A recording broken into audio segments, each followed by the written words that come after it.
Peggy 12.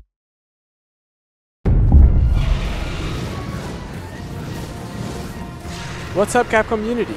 Yuri Yubindoh here, bringing you a couple of videos going over the essentials of Monster Hunter 3 Ultimate, which is out on March 22nd for Wii U and 3DS. If you're new to Monster Hunter, or if you've been looking at it from a distance, there's a lot you may not know at a glance, and this video series is here to help you know what's going on.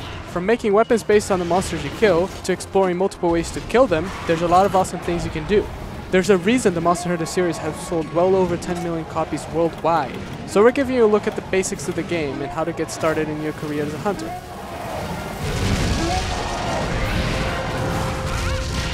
Monster Hunter is a quest-based game, meaning you make progress by completing quests. It also means there's a central hub, which you'll return to at the end of each quest. And that's also where you'll manage your items, equipment, and all other activities before you go out on a quest. On the single player side, you have Moga Village, where you get to buy items, forge or upgrade equipment, eat a meal, send out sailors to get you fish, trade for treasures with the traveler from the far east, hire cats to do some farming,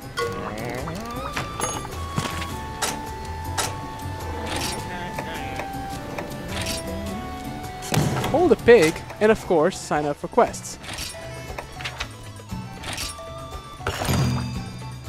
On the multiplayer side, there's Tanzia Port, where you can do most of these things, but also meet up with other hunters, either online or through local Wi-Fi.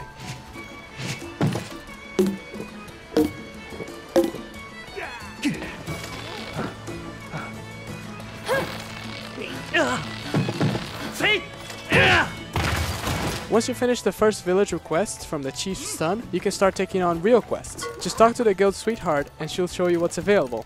There are 3 different types of quests. Number 1, gathering quests, where you are tasked to go out in the field, gather some specific items and deliver them to the red box at the base camp. Number 2, capture quests, in which you are tasked to capture the target monster alive. To capture a monster, you have to weaken it, and then make sure that it falls in one of your traps, and tranquilize them with tranq bombs, shots, or arrows. But remember, do not kill the target monster. If you kill it by accident, you will fail the quest. And number 3, hunting quests, which will be the majority of your hunting career. Your goal is to find the target monster and bring it down. This usually means killing it, but most of the time you'll also have the option of capturing the target monster alive. Eventually, you get to make weapons and armor based on the monsters you hunt. Part of the fun in Monster Hunter is to collect a wide array of equipment and mix matching them to find the best strategies for the next hunt. Just keep in mind that better equipment does not guarantee success. You still have to rely on your skill as a hunter.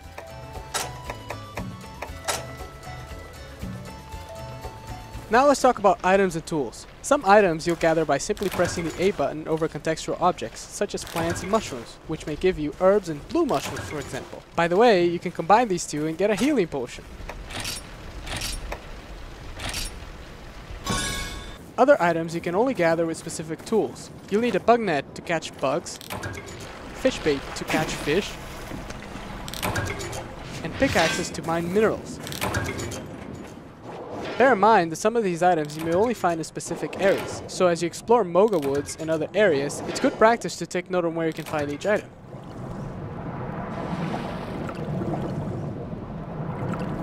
Now before you set out on a quest, make sure you have the right supplies for the task. Oftentimes you need much more than just your weapon. It's always good to have a full stock of herbs and potions to heal yourself, barbecue spit to cook some meat or keep your stamina up, and some paintballs to keep track of your targets as they move around the field. Also, keep in mind things like antidotes, which you use to cure yourself from poisoning, cleansers to clear out ice and mud, deodorants to clear out stench and slime, and energy drinks to wake yourself up when you're about to fall asleep.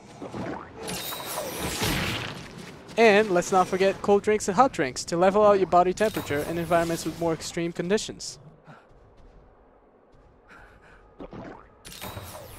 Also be aware of the multitude of elemental effects, such as thunder blight, water blight, etc., which can seriously jeopardize your hunt. A nullberry, however, is an item that can cure you of any of these effects. Finally, remember that if you're using a weapon of the Blade Master class, you should always carry whetstones to keep them sharp. And if you set out as a gunner, make sure you take the appropriate ammo or arrow coatings. Well, that's it for the first video. In our second video, we'll go over movement and take a look at each of the 12 weapon types. And make sure to keep an eye on the Monster Hunter blog over at Capcom Community, as well as our Monster Hunter social media channels below. Thanks for watching!